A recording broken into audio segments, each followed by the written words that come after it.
evenings or, the weekends, whatever, we'll take people to meetings. And as long as it's recovery related, we'll take you there. But they said that people wouldn't use our service because it had recovery in the name, and that's associated with addiction. And I just wanted to just go, woman, this perfect world that you live in, it's pretty cool. It must be pretty lonely there though, but she's she's a really nice lady.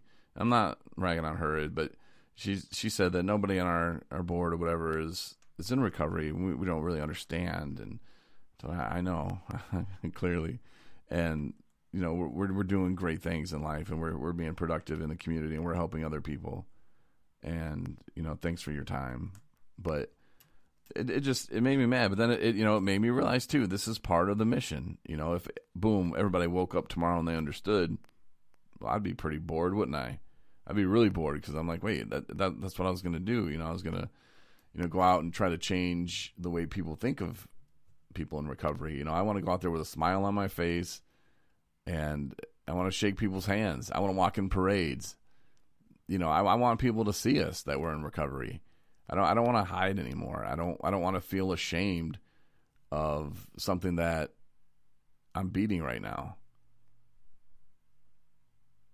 I changed the way I thought. I changed the way I think about things. I don't run to the alcohol anymore. I don't run to a substance to make myself feel better. I do it. I deal with it, and that's what I want to do. And like I said, I would be pretty bored if I woke up tomorrow and everything was just boom, yeah, recovery is great and people are wonderful, and to get a family member some help is just a thing that you do. It's not looked at like, oh, Billy, he's down there in the basement again. Oh no, we can't let the neighbors know.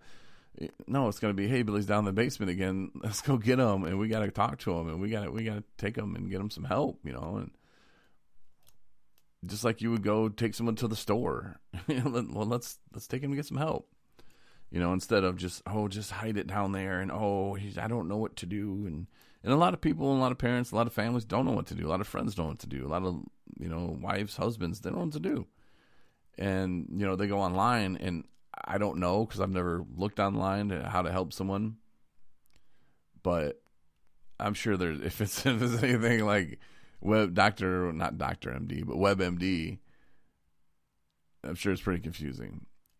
So, it just takes time, it takes practice, and it takes somebody wanting to learn what to do. But I don't know, it just made me mad.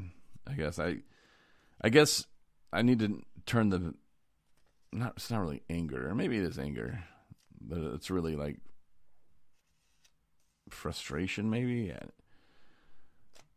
It just makes me want to go, whatever that feeling is what it really is. But I just need to take that and use that to motivate myself. I go, okay, well, there's more people out there that just don't get it, and those are the people I think that, their family members or their, grandkids are the ones down in the basement that nobody can know about, because it's bad to be addicted. Even though, my opinion, everybody is addicted to something. Oh, you addicted to sunshine? Yeah, probably. Something. Everybody's addicted to something. So, the other thing I saw, I think it was from the guy in Dallas, Mike. He's got a show. Let me pull it up real quick. It's pretty interesting. I don't think we crossed paths when I was in radio in Dallas, but it looks like he might be a radio guy. M2 The Rock. He's real Southern too. It's pretty cool. He's real Southern, but like if you match his voice up with his look, you're just like, huh? But he's got some good things going on, man. He really does. And yeah, just look him up. M2. We're trying to get internet. There we All right, go. here he is a little bit. Reconnecting. wait till everybody jumps on here. Kind of blindsiding everybody right now with this live. This is out of the ordinary for M2 The Rock. So I'll wait till people get on here. There we go. It's showing. Okay, well, anyway. M2 The Rock coming to you live from Dallas, Texas. Yeah, he's just riding around the block. But anyway, that was just like a Facebook Live post. But M2 The Rock, check him out. I think I'm going to have him on the podcast here pretty soon, just kind of get his take on recovery. Don't think he was a drinker, so I'd be interested to get his story on. And, the more connections we can make in recovery, and, the more options I can give you. Maybe you just hate the show, but your husband or wife makes you listen to it, and you're just like, oh, I hate 217 Recovery Podcast. It's so boring. Well, I doubt you're saying that, but you might just hate it anyway. Maybe there's something out there that you would like. Maybe there's something that you can connect to. As I said earlier, not everything works for everybody. So just want to give you more options and kind of network us out there a little bit more too. But Roy Halladay, I saw something that he had posted for a treatment center down there in Texas, and went to their website, was checking out. It looks like a fabulous place, by the way. And they had a little trailer for Roy Halladay, a movie called Imperfect, the Roy Halladay story. And Roy Halladay died in a plane crash in 2017, and he had all kinds of drugs in the system. And then his wife came out and said, yeah, he had struggled with opiates and opioid addiction, and just, it was bad. And then they started playing like some of the interviews that he would do after, his performance, and he couldn't even look at the reporters. He's just like, yeah, well, we changed some things, and like it's sad. Like the signs are like all right there, just screaming, help, help, help. But I don't know. I think people just accepted, oh, well, he's, on pain meds, and that's fine. That's what athletes do. But, he was in deep, and his wife would say that he at first thought, oh, I'll just take these and, take them on game day, make sure I take them before the game, then after the game. And then he would get home, or the next morning, he'd start realizing that he couldn't function without them.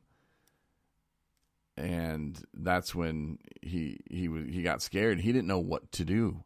He was supposed to be this perfect pitcher and, this athlete, and he couldn't have a problem, and he couldn't show any signs of weakness, but yet she said he was a really, really weak person. And I mean, I really want to see this. I've been looking all over, and I guess apparently I don't have ESPN. But yeah, it was on ESPN, and I really want to watch it.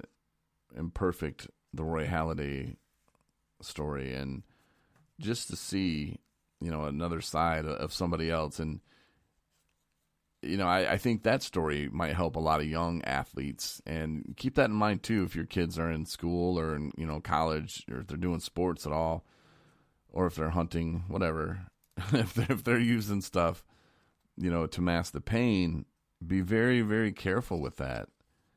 And I think the doctors are now too, but then that's got to make you think too, what's next? Because there's always something coming next. As I talk and you listen, there's somebody coming up with something that's going to get somebody high, that's going to kill them. And we just don't know what it is yet. So just be careful of the new things too. If they're like, oh yeah, well, we're not giving people this anymore. We're giving them this. This is way safer. Can't get addicted to this. Careful of that. But thank you for listening tonight. I really do appreciate it. The shirts are up if you want to check them out. A couple that I designed. Marnie really liked the polo that I made. I believe that is a extra large. And then the hoodie is a large. The hoodie has the old arcade-ish font to it. But I don't know. I think both shirts are kind of cool. And Marnie's coming up with the shirts for women. And you can go there and auction them. Because we're not a sweatshop. We're really not.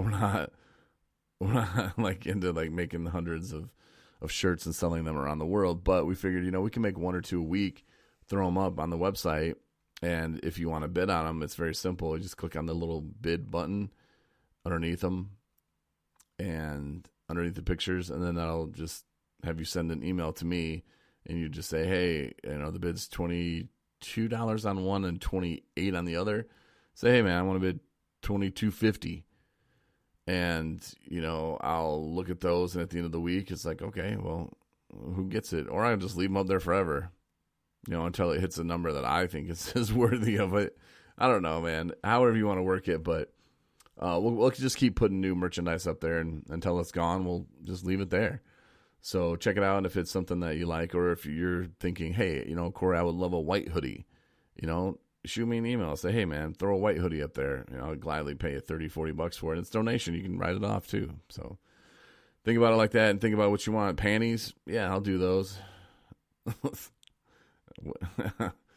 I'm just saying, anything you need, we'll do for you. It's 217recovery.com/auction.